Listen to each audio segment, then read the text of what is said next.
Bismillahirrahmanirrahim. Assalamualaikum warahmatullahi wabarakatuh. Alhamdulillahirabbil alamin wa bihi nasta'in ala umuri dunya waddin. Wassalatu wassalamu ala asyrofil anbiya'i wal mursalin sayyidina Muhammad wa ala alihi washabihi ajmain, amma ba'd.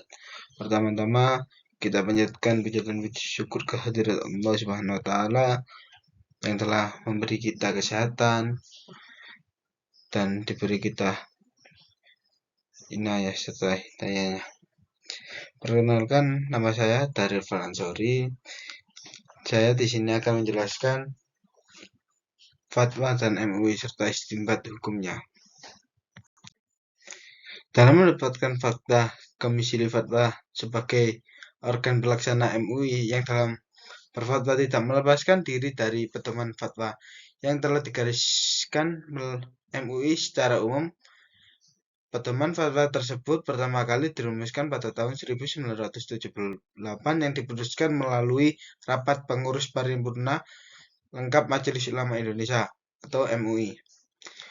Ulama berfungsi sebagai pelanjut atau pengembang risalah kenabiannya yang disampaikan kepada umat Islam. Oleh karena itu, melalui ulama mempunyai kedudukan yang tinggi dan terhormat dalam masyarakat.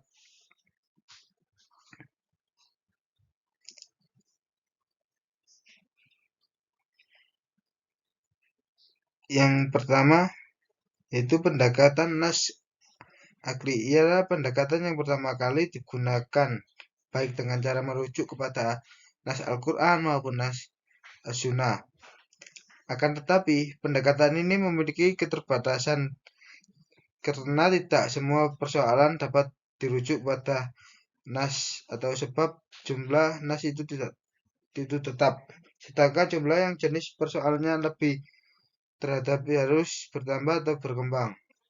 Yang kedua, pendekatan qaul yang dilakukan dengan cara merujuk kepada qaul ulama atau terdapat kitab-kitab al-muktabar, al-kutub al-murabbah. Para ulama terdahulu memang tetap merespon persoalan dengan aqwaqil, afah, dan tafaruf. Mereka berpendekatan ini melalui kebebasan karena terdapat kesadaran antara kitab-kitab yang murtadho yang ditulis oleh para ulama beberapa abad yang lalu. Yang ketiga, pendekatan mahaki yang dilakukan dengan cara berijtihad melalui metodologi ijtihad yang ditetapkan oleh para ulama terlebih dahulu.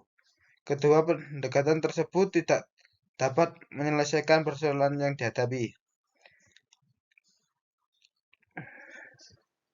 Apabila terdapat ketentuan hukum yang dalam kedua nas tersebut ditemukan, atau pendekatan yang kedua yaitu pendekatan akli. Pendekatan ini dilakukan dengan cara merujuk kepada qaul atau para ulama dalam kitab-kitab yang mutabar. Meskipun saat ini Komisi Fatwa belum mendapatkan kitab-kitab mana saja yang paling tidak kriteria saja.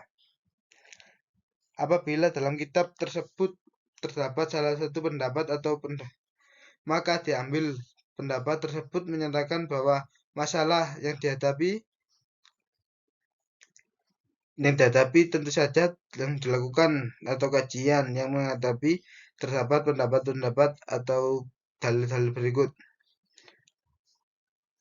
Tadri dilakukan dengan menjalankan lintas mazhab atau mukoroma al-mahhib dengan cara menggunakan kaidah-kaidah usul fikih al-marqam. Mereka bebas memilih atau melakukan tajrih terhadap pendapat-pendapat imam mazhab yang tetap terikat pada salah satu di antara mereka. Dengan demikian, mereka telah melakukan tahyur atau seleksi atas pendapat-pendapat yang ada pada akhirnya menghasilkan tafriq, yaitu beramal dalam urusan agama dan berpedoman pada petunjuk beberapa mazhab.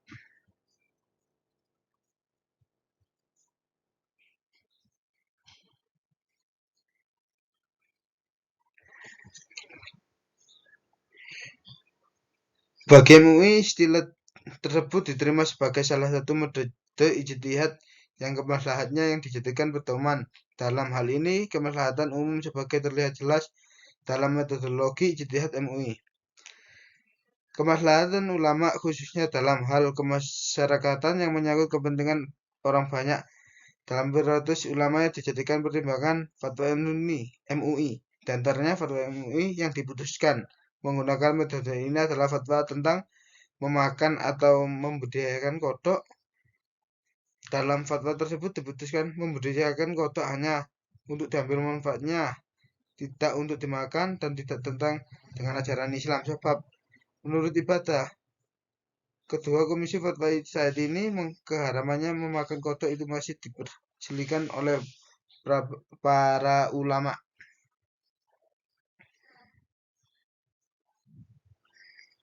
Di antara fatwa MUI yang ditetapkan menggunakan metode ini adalah fatwa tentang sterili, fatwa halal. Fatwa tersebut berdasarkan buat keputusan dimuat larangan atau mengkonsumsi menggunakan nama-nama atau simbol makanan yang minuman yang mengarahkan kepada nama-nama binatang atau yang diharamkan, terutama babi, homer, kecuali yang telah mendari urf atau sebab. Larangan menggunakan nama yang diharamkan mengarahkan makanan yang halal atau kaidah. Dengan memperhatikan metode yang dilakukan komisi tersebut yang dapat disimpulkan bahwa komisi fatwa MUI tetap mengacu pada metode ijtihad yang ditetapkan oleh para ulama terdahulu sehingga ijtihad tersebut dilakukan masuk dalam kategori ijtihad mustahabat. Adapun ijtihad yang dilakukan oleh MUI yang menyampaikan masalah yang diajukan kepada mengambil 3 benda, yaitu yang pertama ijtihad al-mahfud yang dilakukan apabila menghadapi satu kasus yang sudah ada ketentuan hukumnya yang suatu mazhab atau fuqaha pada masa lampau. Hal ini tercermin dalam pendekatan qail atau dengan cara merujuk akwal yang tidak ada perbedaan di dalamnya. Yang kedua, ijtihad tahri dilakukan apabila menghadapi suatu kasus yang padanya terdapat beberapa pendapat atau akwal al-ulama. Hal ini tercermin dalam pendekatan qailul dengan cara mentarjih pendapat-pendapat yang ditafsirkan oleh para ulama. Yang ketiga, ijtihad musyab, yaitu apabila menghadapi persoalan-persoalan yang baru dan ditetapkan ketentuannya hukumnya oleh Majelis Ulama Indonesia terdahulu. Hal ini tercermin dalam pendekatan mahaji yang dilakukan oleh MUI dan menyelesaikan persoalan-persoalan baru yang pernah dibahas oleh para ulama terdahulu. Sekian dari saya, kurang lebihnya mohon maaf. Wabillahi taufiq walhidayah. Wassalamualaikum warahmatullahi wabarakatuh.